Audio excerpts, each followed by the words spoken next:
weekend, napanood ko rin ho yung isang interview ni dating Congressman Mike Defensor at kanyang sinabi, tahasan din niya sinabi, marami pang lalabas na dating miyembro ng ating military or other uniformed personnel na nagsilbing security kasama ni Orly Gutesa. Yan po yung dapat na ilabas pa sa Blue Ribbon. Parinig po ninyo yung inyong mga tinig kay Senador Ping Lacson na dapat walang cover-up, walang whitewash, walang cover-up. Totoong investigation ito. Naglabasan na po ang mga tao sa kalsada noong September 21.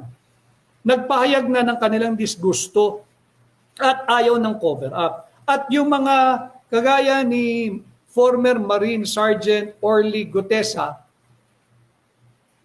kausapin po yung mga kamag-anak po ninyo na nagsilbing security o hanggang ngayon security detail, no mga magnanakaw na mambabatas, na mga magnanakaw na politiko, yung mga magnanakaw po na lingkod bayan belonging to the executive department of the government, whether elected or appointed, kung kayo po ay napapabilang sa military and other uniformed personnel, maantig po kayo.